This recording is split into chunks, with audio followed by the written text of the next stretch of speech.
પ્રભુ ઈસુ ખ્રિસ્તના નામમાં પવિત્ર અને પ્રિય નામમાં આવતીકાલના શુભ શુક્રવારની પ્રેમી સલામ. હાલેલુયા. કેટલું આશ્ચર્યજનક છે કે પ્રભુ ઈસુ કાલવરીના ક્રુસ પર બલિદાન આપી રહ્યા છે અને એને આપણે શુભ શુક્રવાર કહીએ છીએ. પણ આપણા માટે આશ્ચર્યજનક વાત છે કે મારા અને તમારા પાપ અને આખી માનવ જાતિના પાપ એમણે માથે લીધા અને આપણા માટે કાલવરીના ક્રુસ પર બલિદાન થાય છે. હાલેલુયા. અને કોઈકને કદાચ એમ થાય કે ઈસુના મરણને દિવસે સારું કેમ કહેવાય, એ જ છે કે આપણા પાપ એણે માથે લીધા અને આખી માનવ જાતિના માટે એને બલિદાન આપ્યું માટે એને શુભ શુક્રવાર કહેવાય, એક સારો શુક્રવાર કહેવાય, એક ભલો શુક્રવાર પણ કહેવામાં આવે છે. હાલેલુયા. એવું દુનિયામાં કોઈ દેશ નથી કે કોઈ કુળ નથી કે કોઈ જાતિ નથી કે કોઈ ભાષા નથી કે જે આવતીકાલના શુક્રવારને ગુડ ફ્રાઈડેને લોકો યાદ ના કરે. આજ દુનિયાભરના લોકો કાલે ગુડ ફ્રાઈડેને જે પ્રભુ ઈસુએ બલિદાન આપ્યું છે એમને યાદ કરશે અને એ બલિદાનને એ લોકો યાદ કરીને આપણે એમને પ્રભુ ઈસુને સ્તુતિ અને માન અને મહિમા આપી શકીએ. હાલેલુયા. બાઇબલમાં આપણે ઉત્પત્તિથી પ્રેક્ટિકલ સુધી જોઈએ તો માણસ કઈ રીતે બચી શકે એની જ વાત લખવામાં આવી છે અને આપણે એક શબ્દમાં કહીએ કે બાઇબલ એ માણસને બચાવવાની ખબર માટે જ લખેલું છે. હાલેલુયા.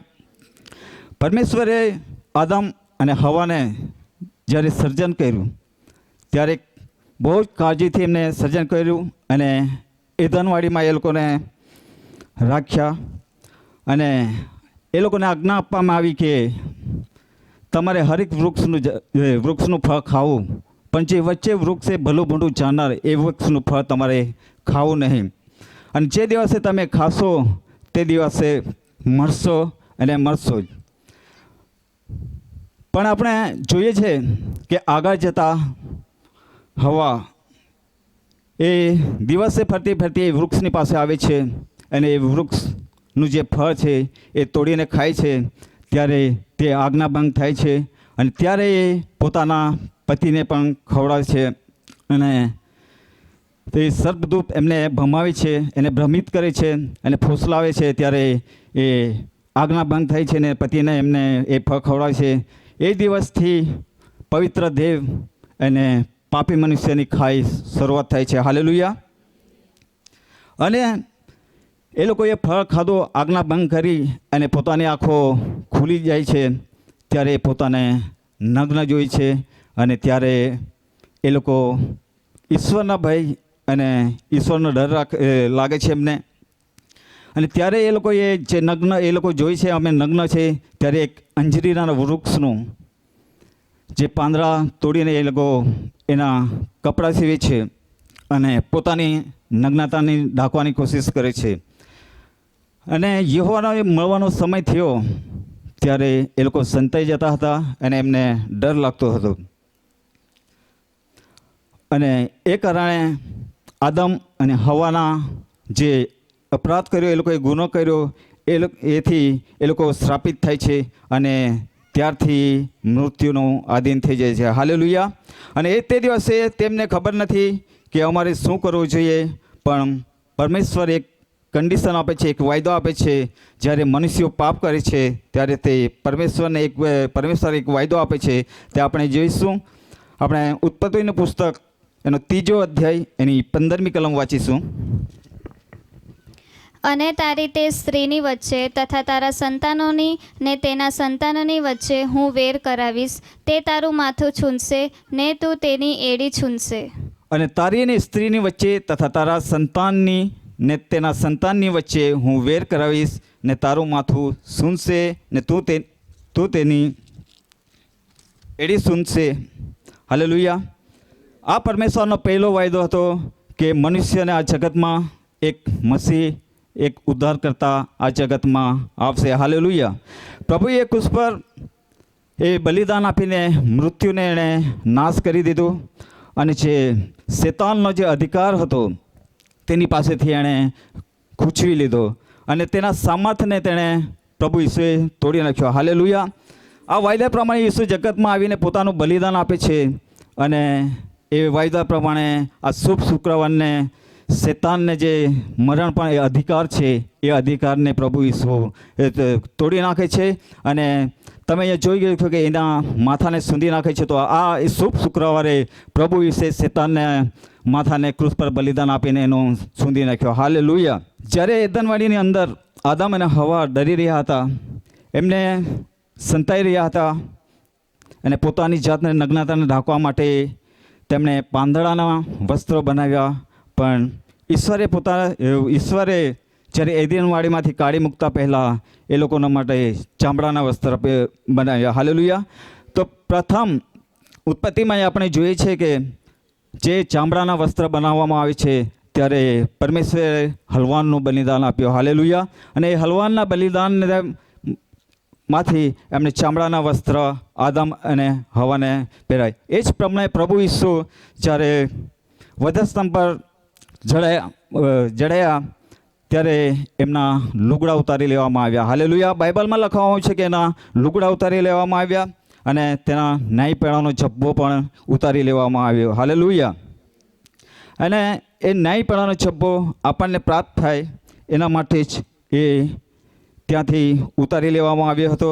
ને આ કારણથી એદનવાડીમાં હવાની નગ્નતાને આદમ અને હવાની નગ્નતા ઢાંકવા પરમેશ્વરે ચામડાના વસ્ત્ર બનાવ્યા. એ ચામડાના વસ્ત્ર બનાવવામાં એ જે પ્રથમ હલવાન તરીકે પરમેશ્વરે બલિદાન આપ્યું અને એ આદમ અને હવાને ચામડાના વસ્ત્ર પહેર્યો. એ જ પ્રમાણે 2000 વર્ષ પૂર્વે આડા અને ઊભા લાકડા પર પ્રભુ ઈસુએ આપણા માટે બલિદાન આપી દીધું અને એના લુગડા ઉતાર્યા તો આપણા માટે વસ્ત્ર તૈયાર કરી રહ્યા છે. હાલેલુયા. અને એ ન્યાયપણાનો જબ્બો આપણા માટે તૈયાર કરવામાં આવ્યો. જ્યારે ઈસુના હાથોમાં ખીલા ઠોકવામાં આવ્યા, જ્યારે પ્રભુ ઈસુના પગોમાં ખીલા ઠોકવામાં આવ્યા, જ્યારે એમના માથા પર કાંટાનો મુગટ મૂકવામાં આવ્યો, ત્યારે તમારા અને મારા માટે એ વસ્ત્ર તૈયાર થઈ રહ્યા હતા. હાલેલુયા. આપણે યશાયા એનો 61મો અધ્યાય અને 10મી કલમ વાંચીશું. હું યહોવામાં અતિશય આનંદ કરીશ, મારો જીવ મારા દેવમાં હરખાશે. કેમ કે જેમ વર પોતાને મુગુટની સુશોભિત કરે છે, તે કન્યા પોતાને આભૂષણથી શણગારે છે, તેમ તેણે મને તારણના વસ્ત્ર પહેરાવ્યા છે, ન્યાયપણાનો જબ્બો મારા પર ઓઢાવ્યો છે. હાલેલુયા. હું યહોવામાં અતિશય આનંદ કરીશ, મારો જીવ મારા દેહમાં હરખાશે. કેમ કે જેમ વર પોતાને મુગટથી સુભૂષિત કરે છે ને કન્યા પોતાને આભૂષણથી શણગારે છે, તેમ તેણે મને તારણનો વસ્ત્ર પહેરાવે છે અને ન્યાયપણાનો જબ્બો મારા પર ઓઢાવ્યો છે. હાલેલુયા. આપણે એક રીતે પ્રભુ ઈસુના બલિદાનને યાદ કરીએ છીએ અને જે આપણે પાપો કર્યા એ માટે એ દુઃખ વેઠે છે, એ માટે આપણે દુઃખી પણ થઈએ છીએ. પણ અહીંયા પ્રભુનું વચન કહે છે કે હું યહોવામાં અતિશય આનંદ કરીશ અને મારો જીવ દેહમાં હરખાશે. કેમ કે જેમ વર પોતાને મુગટથી સુશોભિત કરે છે ને કન્યા પોતાને આભૂષણથી શણગારે છે, તેમ તેણે મને તારણના વસ્ત્ર પહેરાવ્યા અને ન્યાયપણાનો જબ્બો મારા પર ઓઢાડ્યો. હાલેલુયા. જ્યારે એના કપડાં ઉતારી લેવામાં આવ્યા ત્યારે આપણા વચ્ચે જે ન્યાયપણાનો જબ્બો અને તારણના વસ્ત્રો છે એ આપણા માટે તૈયાર કર્યા. હાલેલુયા. અને શુભ શુક્રવાર એટલા માટે પણ છે કે માનવ જાતિના જે નગ્નતા ઢાંકવાના માટે તેમને વસ્ત્ર પ્રાપ્ત થયા. અને એદનવાડીમાં જ્યારે હવા એ ફળ ખાધું અને જે આજ્ઞાબંધ થઈ એને લીધે એ લોકોને નગ્નતા આવી. એ ઢાંકવાના માટે જ્યારે અંજીરીના વૃક્ષના પાંદડાનું એ લોકોએ વસ્ત્ર તૈયાર કર્યા, પણ એ વસ્ત્રો એમના માટે પૂરતા ન હતા અને સમક્ષ ન હતા કે એ જ કપડાં વડે એ લોકો રહી શકે. પણ પરમેશ્વરે એ લોકોને માટે જે ચામડાના વસ્ત્ર પહેરાવ્યા, એ પ્રથમ હલવાનનું બલિદાન એને આપ્યું અને એ ચામડાના વસ્ત્રો એ લોકો માટે તૈયાર કર્યા. આપણે યોહાનની લખેલી સુવાર્તા એનો 19મો અધ્યાય અને 23મું વચન વાંચીશું. હવે સિપાઈઓએ ઈસુને વજસ્તંભે જડ્યા, પછી તેના લુગડા લઈ લીધા અને તેના 4 ભાગ પાડ્યા, દરેક સિપાઈને વાસ્તે એક, અને ડગલો પણ લીધો. હવે તે ડગલો સીવણ વગરનો, ઉપરથી આખો વણેલો હતો. પ્રભુ ઈસુના બલિદાન વખતે જ્યારે એ ક્રૂસ પર હતા ત્યારે એમના લુગડા ઉતારી લેવામાં આવ્યા અને જે કાર્યને એ પૂર્ણ કરવાના હતા, મતલબ સિપાઈઓ એ 4 સિપાઈઓ હશે, કારણ કે 4 ભાગ પડ્યા અને એક ભાગ એ લોકોએ વેચી લીધો. એટલે જે કપડાં ઉતાર્યા એ આપણને તારણનું જે વસ્ત્ર આપણા માટે તૈયાર કર્યું અને પ્રભુ ઈસુએ એ વસ્ત્રનું પણ બલિદાન આપ્યું. હાલેલુયા. જ્યારે પ્રભુ ઈસુ આ જગતમાં આવ્યા અને ત્યારે યોહાન બાપ્તિસ્મા આપવાનો ત્યારે એ પ્રભુ ઈસુને આવતાને જોઈ છે કે જુઓ આ દેવનું હલવાણ જે જગતના પાપને હરણ કરે છે. હાલેલુયા. એ આખી માનવ જાતિને માટે કહે છે કે પ્રભુ ઈસુ એ એક હલવાન તરીકે આપણી માટે આવ્યા. હાલેલુયા. અને એક બીજું ઉદાહરણ પણ છે કે ઇબ્રાહિમ એના એકનો એક દીકરો ઈસાકને જ્યારે પ્રભુ કહે છે કે એમને બલિદાન આપ, ત્યારે એ ઇબ્રાહિમ પણ પ્રભુની વાત સાંભળીને અને એને માનીને તૈયાર થઈ જાય છે અને ઈસાકને લઈને એના જે ચાકરો સાથે મંજિલ કાપે છે. 3 દિવસની હોય છે અને પ્રભુએ જે જગા બતાવી હતી એ જગા પર જાય છે અને ઇબ્રાહિમ એ વેદી બનાવે છે અને વેદી પર ઈસાકને જ્યારે મૂકે છે ત્યારે જ્યારે મૂકવાનો હતો ત્યારે પરમેશ્વરના દૂત એમને કહે છે કે તું થોભી જા, એને કંઈ નહીં કરતો, પણ જે વાડીમાં એક તારા માટે હલવાન વાડીના જેખરા સાથે જે ભેરવાયેલું છે એને બલિદાન આપ. એને ઇબ્રાહિમે પરમેશ્વરની વાત માની અને એમનો જે વાડીમાં જે જેખરામાં જે હતું હલવાન એનું બલિદાન આપ્યું.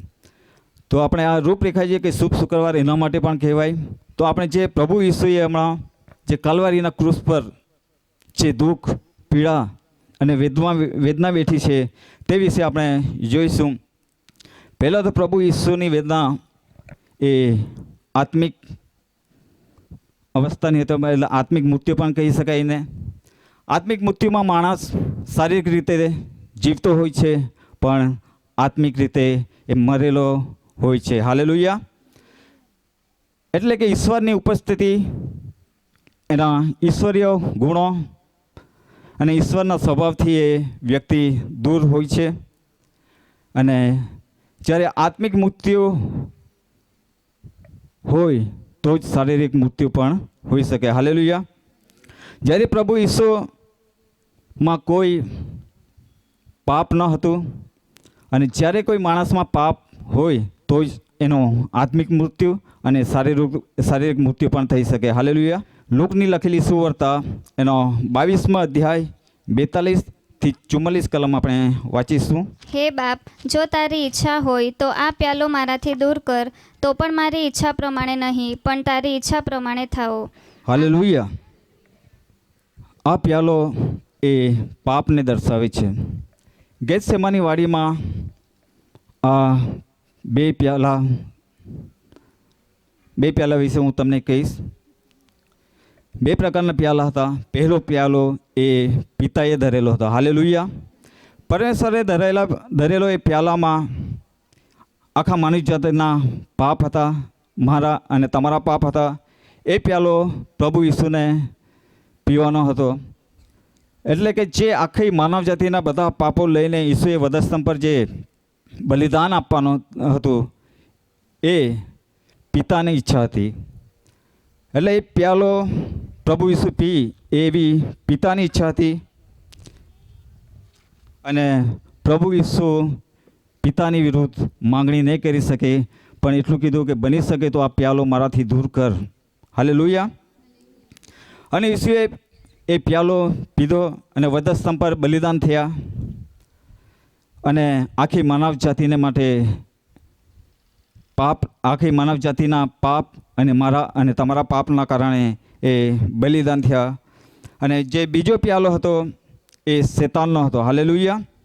શેતાને ધરેલો પ્યાલામાં ઈસુ મરી જાય તેવી શેતાન એને માનસિક ત્રાસ આપે છે. એ વધસ્તંભ જડે પહેલાં મરી જાય એ શેતાનની ઈચ્છા હતી. અને પરમેશ્વરની ઈચ્છા એવી હતી કે પ્રભુ ઈસુ વધસ્તંભ જડાય અને લોકોના માટે પાપની માફી લાવે એવી પરમેશ્વરની ઈચ્છા હતી.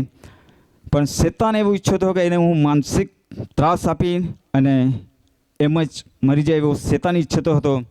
પણ પરમેશ્વરની પણ ઈચ્છા હતી કે પ્રભુ ઈસુ વધસ્તંભ પર જડાય તે પહેલાં એ મરવો નહીં જોઈએ. એટલે માનસિક ત્રાસ શેતાનનો આણેલો એ માનસિક ત્રાસ હતો. આપણે એના વિશે આપણે જોઈશું. તો માર્કની લખેલી સુવાર્તા 14મો અધ્યાય 34 કલમમાં આપણે વાંચીશું. ઈસુએ કહ્યું, મારો જીવ મરવા જેવો અતિ શોકાતુર થયો છે. હાલેલુયા. ભારે શોક તથા યાતના ચારે બાજુથી પ્રભુ ઈસુને ઘેરી વળી હતી. જેમ પાણીના મોજા ચારે ફરતે ફરી વળી છે તેમ એના પગથી તો માથા સુધી શોકના મજા ફરી વળ્યા હતા. માટે એ માનસિક ત્રાસ કહેવાય છે એને. અને ત્યારે પરમેશ્વરના દૂત આકાશમાંથી તેને બળ આપતો દેખાય છે. અને જે ભયંકર માનસિક ત્રાસ હોય છે એ દૂર કરવા માટે એમને માનસિક બળ આપે છે. અને એ એક પ્યાલો મૃત્યુનો પ્યાલો એ પરમેશ્વર દૂર કરે છે. હાલેલુયા. અને જ્યારે માનસિક ત્રાસ એ એમનામાંથી જતો રહે છે ત્યારે શેતાનની ઈચ્છાથી નહીં પણ પ્રભુની જે ઈચ્છા છે તે પૂરી કરે છે. અને જે રાજી ખુશીથી વધસ્તંભ પર એ બલિદાન આપવા જાય છે અને પરમેશ્વરની ઈચ્છાથી એ પ્યાલો પી લે છે. હાલેલુયા. આપણે બીજી બાબત જોઈશું. લૂકની લખેલી સુવાર્તા અને 22મી કલમ 22મો અધ્યાય એની 44મી કલમ. તેણે કષ્ટ સાથે વિશેષ આગ્રહથી પ્રાર્થના કરી અને તેનો પરસેવો ભોંય પર પડતા લોહીના ટીપા જેવો થયો. પ્રભુ ઈસુ પ્રાર્થના કરતા હતા પણ આજે પ્રાર્થના બહુ જ આગ્રહથી કરતા હતા. હાલેલુયા. અત્યાર સુધી પ્રભુ પ્રાર્થના કરતા હતા ત્યારે એ પરમેશ્વરની સાથે સીધા સંવાદ કરતા હતા. અને જ્યારે પરમેશ્વરના સામર્થ્યમાં એ પ્રાર્થના કરતા હતા. પણ જ્યારે એમના જીવનમાં ધીરે ધીરે મારા અને તમારા પાપ, આખી માનવ જાતિના પાપનો પ્રવેશ થાય છે ત્યારે એમની જે અવસ્થા હોય તે બદલાઈ જાય છે. એમની જે આત્મિક અવસ્થા હોય છે એ પાપી અવસ્થામાં બદલાઈ જાય છે. હાલેલુયા. અને જ્યારે જે વ્યક્તિ પર પાપની અસર થઈ ત્યારે એની મૃત્યુની પણ એના પર પ્રભાવ પડે છે. પ્રભુ ઈસુના જીવનમાં પાપ હતું ને એ નિષ્પાપ હતા. માતા મરિયમના કોકને ઉદરમાં પવિત્ર આત્માથી એમણે જન્મ લીધો. એટલે એમને આત્મિક મૃત્યુ અને શારીરિક મૃત્યુ હતું જ નહીં. કારણ કે એમના જીવનમાં જે માનવીના જીવનમાં પણ એમને 33 વર્ષ સેવા કરી એ જીવનમાં પણ એમના જીવનમાં પાપ હતા નહીં. અને અનંત જીવન એટલે કે જે પવિત્ર આત્મા એમાં હતા ત્યારે પણ એમના જીવનમાં પાપ હતું નહીં. જ્યારે એમના જીવનમાં જે મનુષ્યના જીવનમાં પાપ ના હોય એનું મૃત્યુ સંભવ નથી. જેમ એદનવાડીમાં એ આદમને પરમેશ્વરે માટીમાંથી લીધો, એને સર્જન કર્યું ત્યારે એના જીવનમાં પણ મૃત્યુ હતું નહીં. એવી જ રીતે પ્રભુ ઈસુના પણ જીવનમાં મૃત્યુ નહીં હતું, પરંતુ એના જીવનમાં હમણાં પાપની ધીરે ધીરે અસર થવા લાગી છે. એ પાપ આપણા અને આખી માનવ જાતિના પાપ એમણે માથે લીધા એટલે એમના પર પણ હમણાં મૃત્યુનો પ્રભાવ પડે. આપણા પાપોને લીધે પ્રભુ ઈસુ પર હમણાં અસર થવા લાગી એટલે પ્રાર્થનામાં પણ એની ગંભીરતા આવી ગઈ. અને એટલી બધી ગંભીરતા આવી ગઈ કે એની જે પરસેવો, એમની અસહ્ય જે વેદના હતી, એમની ગભરામણ, એની પેઠે જે આપણે પરસેવાની પેઠે લોહીના ટીપા પડવા લાગ્યા એ વેદના ખૂબ જ ગંભીર હતી. અને એની જે વેદના, જે પીડા હતી એની અંદરથી જે આપણે સૂક્ષ્મ આપણી નસો હોય તે તૂટવા લાગી અને એની પરસેવાની માટે લોહીના ટીપા પડવા લાગ્યા. હાલેલુયા. એ અસહ્ય વેદનાનું પરિણામ હતું. અને જ્યારે ડૉક્ટરો પણ આપણે માનસિક ત્રાસના હાથથી બહાર હોય ત્યારે ડૉક્ટરો પણ આપણને કહે છે. અને એ જ પ્રમાણે પ્રભુ ઈસુનો પણ થયું. જે એને માનસિક ત્રાસમાં હતા, હદથી બહાર હતો, એને જે થવાનું હતું એ કષ્ટ, એને દુઃખ એ જાણતા હતા. ત્યારે એમને પરસેવાની વાટે લોહીના ટીપા પડવા લાગ્યા. પહેલાં એ અહીં લોહી વેવડાય છે અને ત્યારબાદ આપણા કાલવરીના ક્રૂસ પર લોહી વેવડાય છે. હાલેલુયા. એદનવાડીમાં આદમ એ આજ્ઞાભંગ કરી અને ત્યારથી એની પાપની શરૂઆત થઈ. જ્યારે પ્રભુ ઈસુ ગેથસેમાની વાડીમાં એમને પાપની અસર શરૂઆત થઈ. હાલેલુયા. ગેથસેમા એનો અર્થ થાય છે તેલની ઘાણી. એટલે જે આપણે જે સિંગ કે કોઈ બીજ હોય એને પીસવાનો હોય ત્યારે એના લાકડાની વચ્ચે એ બીજ મૂકવામાં આવે અને એક લાંબી લાકડ હોય એની સાથે બળદ બાંધવામાં આવે અને ફરતે એને પીસવામાં આવે.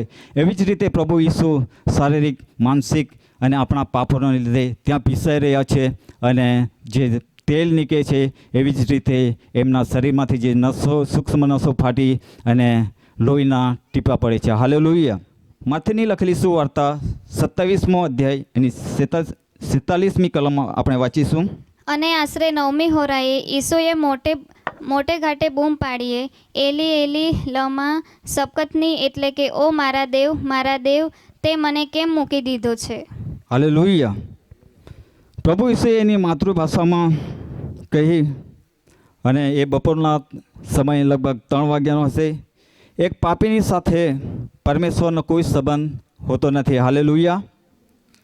પ્રભુ ઈસુ નિષ્પાપ હતા, પણ તમારા અને મારા પાપ અને આખી માનવ જાતિના પાપને લીધે એ પાપી બની ગયા. હાલેલુયા. પણ મારા એકલાના પાપ અને કદાચ તમારા પાપને લીધે પાપી કહેવાય, પણ મારા અને તમારા અને આખા માનવ જાતિના પાપ એણે માથે લીધા તો એ પ્રભુ ઈસુ હમણાં મહાપાપી બની ગયા. હાલેલુયા. જે મહાપવિત્ર પ્રભુ હતા એ હમણાં મહાપાપી બની ગયા. તો જે પાપી માણસ હોય એમની સાથે પરમેશ્વર એની સહાય નહીં કરે, એમની મદદ નહીં કરે, તો મહાપાપી પ્રભુ છે તો એમની સાથે હમણાં એનો કોઈ સંબંધ ના રહે એવું કહેવાય તો સારું. કે હમણાં એમની કોઈ મદદ કરી નહીં શકે, કારણ કે હમણાં પ્રભુ ઈસુ નથી, એ એક મહાપાપી છે અને એ મારા અને તમારા પાપને લીધે મહાપાપી બન્યા. હાલેલુયા. એદમવાડી પામાં એવું જ બન્યું. આદમ અને હવાઈએ પાપ કર્યું અને પરમેશ્વરથી એ લોકો દૂર થયા અને પરમેશ્વરે એમને શાપિત કર્યા.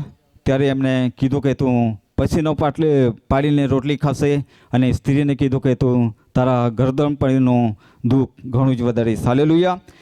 એદમવાડીનો મતલબ એ થાય છે કે પ્રભુની ઉપસ્થિતિ. અને જ્યારે આદમ અને હવાઈએ પાપ કર્યું ત્યારે પ્રભુની ઉપસ્થિતિથી એ લોકો દૂર જતા રહે છે અને પ્રભુ ઈસુની સાથે પણ એવું થાય છે કે કાલવારીના ક્રૂસ પર બલિદાન આપે છે ત્યારે એ પરમેશ્વરીના હજુર પાસે એની પાસે નથી રહેતી. હાલેલુયા. હમણાં પરમેશ્વર એને કોઈ મદદ નહીં કરી શકે, કારણ કે એ મહાપાપી વ્યક્તિ છે. એટલે એ મહાપાપી વ્યક્તિ બની ગયા. એના લીધે, આપણા લીધે, મારા અને તમારા પાપને લીધે.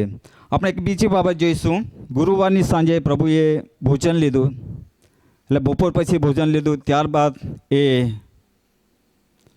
પાણી પીધું અને ત્યારબાદ એ ભૂખ્યા અને તરસ્યા હતા. અને જે પિલાતના એના અધિકારીઓ હતા એ લોકોએ આખી રાત એની ઉલટ તપાસ કરી તો એની આંખો એક ઉજાગરાથી ભરેલી હતી. હાલેલુયા. જે આંખો જોઈને લોકો પર દયા આવતી હતી, જે આંખો લોકોને જોઈને માંદા હોય એ લોકોને સાજા કરતી હતી, જે આંખોએ જે લંગડો હોય એને સાજા કરતી હતી, એ આંખો આજે દુઃખી છે. હાલેલુયા. જે આંખો દુખ્યાની દુઃખ દૂર કરતી હતી એ આજે પોતે આંખો થાકેલી અને ઉજાગરથી લથપથેલી ભરેલી છે. હાલેલુયા. એટલે જે માનવ જાતિને માટે એ આંખો કરુણા કરતી હતી, આજે એ ખુદ પ્રભુને પણ કરુણાની જરૂર છે. હાલેલુયા. આપણે યોહાનની લખેલી સુવાર્તા એનો 19મા અધ્યાય એની 1લી કલમ વાંચીશું. ત્યાર પછી પિલાતે ઈસુને કોરડા મરાવ્યા. કોરડાની શિક્ષા અતિશય ઘાતકી છે. હાલેલુયા. એમના વિશે પુનઃનિયમ 25મો અધ્યાય અને બીજી અને ત્રીજી કલમમાં પણ લખવામાં આવ્યું છે. આપણે વાંચવાના નથી કંઈ નહીં કે જે દુષ્ટ માણસ હોય એમને 40 ફટકા મારવામાં આવતા. એકચ્યુઅલી સજા 40 ફટકાની હોય છે, પણ સજા 39 ફટકાની આપવામાં આવતી હતી. કારણ કે ભૂલથી કંઈ ગણતરીમાં એમ તેમ થઈ ગયું તો એનો નિયમનો ભંગ થાય અને એનો પાપ જે મારવા હોય એના પર હોઈ શકે. એવી રીતના જે 40 ફટકાનો માર હતો એની સજા હતી, પણ 39 ફટકા મારવામાં આવતા હતા. જ્યારે એ કોડડો એ ચામડાનો બનાવવામાં આવતો હતો. જે ઢોર મરી જાય એમાંથી એમને ચામડીમાંથી અને એને લાકડાનો ટુકડો લેવામાં આવતો હતો અને એની છેડે સંખ્યાબંધ વાદળી બાંધવામાં આવતી હતી. અને જે વાદળી બાંધવામાં આવતી સંખ્યાબંધ, એની સાથે હાડકાના તીક્ષ્ણ હાડકું કાં તો લોખંડનું એ તીક્ષ્ણ હથિયાર હોય એ બાંધવામાં આવતો. જ્યારે પ્રભુ ઈસુને જે કોડડા મારવામાં આવતા હતા ત્યારે એના એ તીક્ષ્ણ હથિયારથી એ માંસને પણ વીંધી નાખતા હતા. અને જ્યારે મારતા હતા ત્યારે એના શરીરમાંથી માંસ અને લોહી નીકળતો હતો. હાલેલુયા. એવી રીતે આપણા પાપોને લીધે પ્રભુએ જે કોડડાનો માર પણ સહન કર્યો અને આખી પીઠ એની જ્યારે એ કોડડાથી મારતા હતા તીક્ષ્ણ હથિયારથી, તો આખી પીઠ એની રહેસાઈ ગઈ હતી અને લોહી લુહાણ થઈ ગઈ હતી. અને એના માટે આપણે ગીતશાસ્ત્રમાં પણ લખેલું છે, એની ભવિષ્યવાણી આપવામાં આવી છે કે કોડડાના મારથી લાંબા લાંબા ચાસ કાઢવામાં આવ્યા. જ્યારે એ કોડડાનો માર સાધારણ કોડડાનો માર નહીં હતો. એ કોડડાનો માર ખતરનાક કહેવાય તો ખતરનાક કહેવાય. કારણ કે જ્યારે એ કોડડાનો માર મારવામાં આવતો હતો ત્યારે માંસના જે નાના નાના ટુકડા સાથે આવી જતા હતા. હાલેલુયા. અને આપણે વાંચીશું યશાયા 53મો અધ્યાય એમની 5મી કલમ. પણ આપણા અપરાધોને લીધે તે વિંધાયો, આપણા પાપોને લીધે તે કચડાયો. આપણને શાંતિ પ્રાપ્ત કરવાને માટે તેને શિક્ષા થઈ, ને તેના સોરથી આપણને સાજાપણું મળ્યું છે. હાલેલુયા. પણ આપણા અપરાધોને લીધે તે વિંધાયો, આપણા પાપને લીધે એ વિંધાઈ ગયો, આપણા પાપોને લીધે તે કચડાયો. આપણને શાંતિ પ્રાપ્ત કરવાને માટે તેને શિક્ષા થઈ, ને તેના સોળ એટલે તેના ઘાથી આપણને સાજાપણું મળ્યો. હાલેલુયા. પ્રભુના નામમાં આપણે મહિમા આપીએ. તાળી પાડીને જ્યારે કોડડા બનાવવામાં આવતા ત્યારે એ ઢોર મરેલાનું જે ચામડું કાઢવામાં આવતું અને જે મરેલું ઢોર હોય એનું હાડકું લેવામાં આવતું. પણ એ મરેલો ઢોરના ચામડા અને હાડકાથી એક જીવતો માણસ આપણા માટે માર ખાઈ રહ્યો હતો. હાલેલુયા. આપણા યુહાનની લખેલી સુવાર્તા એની 19મો અધ્યાય એની 2જી કલમ વાંચીશું આપણે. સિપાઈઓએ કાંટાનો મુગુટ ગૂંથીને તેના માથા પર મૂક્યો અને તેને જાંબુડા રંગનો જબ્બો પહેરાવ્યો. હાલેલુયા. કાંટાનો મુગટ એ અપમાનને દર્શાવે છે. અને જે 39 કોડડા એ ઘાતકી કોડડા હતા. એ જ્યારે પ્રભુ ઈસુને મારવામાં આવ્યા ત્યારે પ્રભુ ઈસુ નિર્ગત બની ગયા હશે અને શરીરનો એક એક જ્ઞાનતંતુ એ ચિત્કારી ઉઠ્યો હશે. તો પ્રભુ ઈસુના માથે જે કાંટાનું મુગટ મૂકવામાં આવ્યું છે, કોઈ રાજા તરીકે નહીં, પણ જે એ અપમાન કરી રહ્યા છે એવી રીતના એ કાંટાનો મુગટ મૂકી રહ્યા હતા. જ્યારે થોડા સમય પહેલાં લોકો પુકારતા હતા, રાજા હોસન્ના હોસન્ના એવી રીતના, પણ આ સમય જ્યારે કાંટાનો મુગટ મૂકવામાં આવે છે ત્યારે એક રાજા તરીકે નહીં, પણ એનું અપમાન કરીને મૂકે છે. અને એ માથા પર કાંટાનો મુગટ મુકાયો તો પ્રેમથી એમણે લોકોને મૂક્યો નહીં હશે, પણ એકદમ દાબીને મૂક્યો હશે. ત્યારે એ માથામાંથી જે લોહી લુહાણ અને એમના ટીપા સરવા લાગ્યા. હાલેલુયા. એના માટે આપણે ઉત્પત્તિનું પુસ્તક એનો 3જો અધ્યાય એને 17 ને 18 કલમ વાંચીશું. અને આદમને તેણે કહ્યું કે તે તારી પત્નીની વાત માની, ને જે સંબંધી મેં તને આજ્ઞા આપી કે તારે ન ખાવું તે વૃક્ષનું ફળ તે ખાધું. એ સારું, તારે લીધે ભૂમિ શાપિત થઈ છે, તેમાંથી તું તારા આયુષ્યના સર્વ દિવસોમાં દુઃખ ખાશે. જ્યારે આદમ અને હવાને જે આજ્ઞા આપવામાં આવી હતી અને એ આજ્ઞા બંધ કરી ત્યારે પરમેશ્વરે એ લોકોને શાપ આપ્યો. અને એ શાપ તમારા અને મારા પ્રભુએ માથે લીધો. જેવી રીતના આપણા કાંટાનો મુગટ એમની માથા પર મૂકવામાં આવ્યો, એવા તમારા અને મારા પાપ કાંટા જેવા જે ચીંદા કાક જે એના શરીરને વીંધી નાખે એવા આપણા પાપ અને આખા માનવ જાતિના પાપ એણે માથે લઈ લીધા. અને પ્રકટીકરણમાં લખવામાં આવ્યું છે કે 2:10 હું જીવનનો મુગટ તમને આપીશ. તો જે કાંટાનો મુગટ પ્રભુ ઈસુએ લીધો એ જ આપણને જીવનનો મુગટ પણ આપી શકે છે. હાલેલુયા. આપણે આગળ બીજું એક દુઃખ જોઈશું. યુહાનની લખેલી સુવાર્તા 19મો અધ્યાય અને 3જી કલમ. તેઓએ તેની પાસે આવીને કહ્યું કે, હે યહૂદીઓના રાજા, સલામ. અને તેઓને તેને મુક્કીઓ મારી. હાલેલુયા. એ લોકોએ શું કરી? મુક્કી મારી. ગાલ પર, છાતી પર, માથા પર, ગમે ત્યાં એ લોકોએ ફાવી ત્યાં મુક્કી મારી. 39 ફકટાનો એમણે માર ખાધેલો હતો.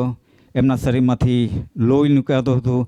એમના શરીરમાંથી જે માંસના ટુકડા બહાર નીકળતા હતા, તો છતાં એ લોકોએ આવીને ગમે ત્યાં એ લોકોને પ્રભુ ઈસુને મુક્કી મારતા હતા. એણે કોઈ દિવસ વિરોધ નહીં કર્યો.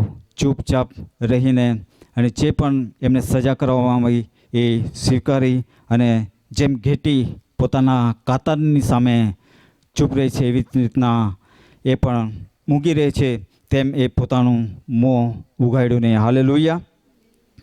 પ્રભુ ઈસુ જે દુખ્યાના દુઃખ દૂર કરતા હતા એ આજે આપણા દુઃખો માથે લઈ લીધા. હાલેલુયા. યુહાનની લખેલી સુવાર્તા 19મો અધ્યાય 6 થી 7 કલમ આપણે વાંચીશું. જ્યારે મુખ્ય યાજકોએ તથા સિપાઈઓએ તેને જોયો, ત્યારે તેઓએ બૂમ પાડીને કહ્યું કે, એને વજસ્થમે જડો, વજસ્થમે જડો.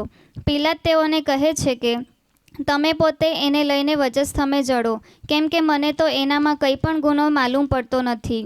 યહૂદીઓએ તેને ઉત્તર આપ્યો કે, અમારે નિયમશાસ્ત્ર છે, તે નિયમશાસ્ત્ર પ્રમાણે એણે મરણદંડ ભોગવવો જોઈએ, કેમ કે એણે પોતે દેવનો દીકરો હોવાનો દાવો કર્યો છે. હાલેલુયા. અહીં પ્રભુ ઈસુને જે અપાર વેદના હતી, છતાં એ પ્રભુ શાંતિથી એમની સામે ઊભો હતો. હાલેલુયા. જે શાંતિનો સરદાર, જે સ્વર્ગનો ધણી અને ધરતીનો ધણી, રાજાઓનો રાજા અને પ્રભુઓનો પ્રભુ, જ્યારે પિલાત ખાલી લોકોને સંબોધે છે કે જુઓ આ માણસ, ત્યારે ત્યાંના માણસો અને જે અધિકારીઓ હતો એમનો એક જ અવાજ હતો કે એને વધસ્તંભે જડો, વધસ્તંભે જડો, એને ખતમ કરી નાખો, ખતમ કરી નાખો. આ પણ એક પ્રભુની ખતરનાક વેદના હતી. હાલેલુયા. યુહાનને લખેલી સુવાર્તા 19મો અધ્યાય એની 17મી કલમ આપણે વાંચીશું. પછી તે પોતાનો વજસ્તંભ ઉંચકીને ખોપરીની જગા, જે હિબ્રુ ભાષામાં ગુલગુથા કહેવાય છે, ત્યાં બહાર ગયો. હાલેલુયા. માથા પર મુગટ મૂકેલો હતો. 39 ફટકાનો માર ખાધેલો હતો. અને એમના શરીરમાંથી લોહાણ નીકળતું, લોહી લુહાણ થઈ ગયેલો હતો. અને એમના શરીરમાંથી જે માંસના ટુકડા નીકળતા હતા. છતાં તમારા અને મારા માટે લાકડાનો વધસ્તંભ લઈને એને ચલાવે છે. એ લાકડાનો ખભા પર લઈને એ લાકડાનો વધસ્તંભ ચાલે છે. એ તમારા અને મારા પાપ ખભા પર લઈને ચાલે છે. હાલેલુયા. એ વધસ્તંભ લાકડાનો વજનદાર હતો. કદાચ પ્રભુ ઈસુ 5 થી 6 ફૂટની એની ઊંચાઈ હશે, તો વધસ્તંભ 8 થી 9 ફૂટનો પણ હોઈ શકે. અને એ લાકડાનો વજનદાર ક્રૂસ લઈને એ ચાલે છે, ત્યારે એ પાપ, આપણા પાપ અને આખા માનવ જાતિના પાપ લઈને ચાલે છે. હાલેલુયા. જ્યારે એ વધસ્તંભ ઉચકીને જતા હતા, ત્યારે ખુલ્લા પગે ચાલતા હશે, ત્યારે એને કાંકરા અને જે પથ્થર એ પણ વાગતા હશે. એક સમય એવો હતો, પ્રભુ ઈસુ બાપ્તિસ્મા લેવા આવી રહ્યા હતા, ત્યારે યોહાન જોઈએ છે અને યોહાન કહે છે કે જે આવી રહ્યો છે એના ચંપલની હું વાદળી છોડવા પણ યોગ્ય નથી. તે માણસ આજે ચંપલ પહેર્યા વગર ચાલી રહ્યો છે. હાલેલુયા. અને જ્યારે ચંપલ પહેર્યા વગર ચાલી રહ્યો છે. 29 ફટકાનો માર ખાધેલો હતો અને હમણાં ખભા પર લાકડાનો ક્રૂસ છે, વધસ્તંભ. ત્યારે એના પગના તળિયામાંથી લોહી પણ નીકળતો છે. હાલેલુયા. અને જ્યારે એ વગર પગે ચંપલે જ્યારે જાય છે ત્યારે ડેફા અને કાકરા પણ એ લોહીથી કદાચ રંગાયા હશે તો કહેતા હશે કે અમે ધન્ય છે કે અમે પ્રભુના લોહીના શિરે લોહીથી અમે રંગાયા છે. બાઇબલમાં પણ લગાવ્યું કે એમને તમે સાના રાખશો તો પથ્થરા પણ પુકારી ઉઠશે. હાલેલુયા. આજે પથ્થરા પણ પુકારે હટે ધન્ય થઈ ગયા કે પ્રભુના જે પગના તળિયાથી લોહી નીકળે છે એમનાથી રંગાઈ ગયા. અને જ્યારે આપણો પથ્થર જેવો આપણો પણ દિલ હશે, આપણો પથ્થર જેવો આપણે પણ કોઈને નફરત કરતા હશે, પણ આજે આપણને જરૂર છે આપણે પ્રભુ ઈસુના રોયમાં રંગાઈ જઈએ. હાલેલુયા. માથીની લખેલી સુવાર્તા 26મો અધ્યાય 29 કલમ આપણે વાંચીશું. અને હું તમને કહું છું કે હું મારા બાપના રાજ્યમાં તમારી સાથે નવો દ્રાક્ષારસ નહીં પીઉં તે દહાડ સુધી હું હવેથી તે પીનાર જ નથી. હાલેલુયા. મતલબ પ્રભુ ઈસુ અહીં તરસ્યા છે. જીભ એની સુકાઈ રહી છે. આખી રાત એની ઉલટ તપાસ કરી હતી અને એના ખભા પર વધસ્તંભ ઉચકીને એને લઈ જવામાં આવી રહ્યો હતો. અને ભર બપોર થઈ ગઈ હતી ત્યારે જ એને લઈ જવામાં આવ્યો હતો. એનો ઉજાગરો, ભૂખ, પીડા એ બધાથી એનું શરીર પણ તાવલું બની ગયું હશે અને એમને ભયંકર તરસ લાગી હશે. એમની જીભ પણ સુકાઈ રહી હશે. હાલેલુયા. જ્યારે એમને 12 વાગે વધસ્તંભે જડશે અને 3 કલાક સુધી એ લટકતા રહેશે ત્યારે કેવી વેદના હશે પ્રભુને. જે તરસ પણ લાગે છે એ ખતરનાક વેદના પ્રભુએ આપણા માટે વેઠી છે. અને એમની જીભ પાણીથી સુકાઈ ગઈ હતી. જે મોઢેથી એ બોલતા હતા, જે જીભથી એ શબ્દો બોલતા હતા કે હું જીવનનો ઝરો છું, હું જીવતું પાણી છું, એને આજે તરસ લાગી છે. હાલેલુયા. જેણે સર્વરો બનાવ્યા, મહાસાગરો બનાવ્યા, એ આજે એની જીભ તરસી રહી છે. જેણે પર્વતોને વચ્ચેથી ફાડીને એમાંથી ઝરણા વહેડાવ્યા, એ જીભ આજે સુકાઈ રહી છે તરસને લીધે. હાલેલુયા. અને જેણે પોતાએ કીધું કે જીવનની નદીઓ મારામાંથી વહે છે અને જે પીએ છે એને કદી તરસ નહીં લાગે, એ જીભ આજે કલ્પાંત કરી રહી છે. હાલેલુયા. યોહાન 19મો અધ્યાય અને 28મી કલમ. એ પછી ઈસુ હવે સગડું પૂરું થયું એ જાણીને શાસ્ત્રવચન પૂર્ણ થાય માટે કહે છે કે મને તરસ લાગી છે. આજે એ જીભ પણ તરસને લીધે તરબડી રહી હતી, કેમ કે મારા અને તમારા પાપને લીધે. હાલેલુયા. લૂકની લખેલી સુવાર્તા 23મો અધ્યાય 32. વળી બીજા 2 માણસ ગુનેગાર હતા, તેઓને મારી નાખવા સારું તેઓ તેની સાથે લઈ જતા હતા. ખોપરી નામની જગાએ તેઓ આવ્યા ત્યારે તેઓએ ત્યાં તેને તથા ગુનેગારોના જમણી તરફ અને બીજાને ડાબી તરફ વજસ્થમે જડ્યા. હાલેલુયા. સિપાહીઓ જ્યારે પ્રભુ ઈસુ વધસ્તંભ ઉચકીને જતા હતા ત્યારે સિપાહીઓ ત્યાં જઈને એ વધસ્તંભ નીચે મૂક્યો હશે અને એ વધસ્તંભ પર પ્રભુ ઈસુને સુવડાવ્યો છે. હાલેલુયા. અને હથોડા વડે લોખંડના 5 થી તો 6 ઇંચના એ ખીલા હશે, એક જમણા હાથમાં અને ડાબા હાથમાં એમને જડી દીધા. અને પગોને જડવા સારું વધસ્તંભની નીચે એક પાટિયો હોય છે, એમાં 2 પગ ભેગા કરીને ખીલો જડવામાં આવે છે.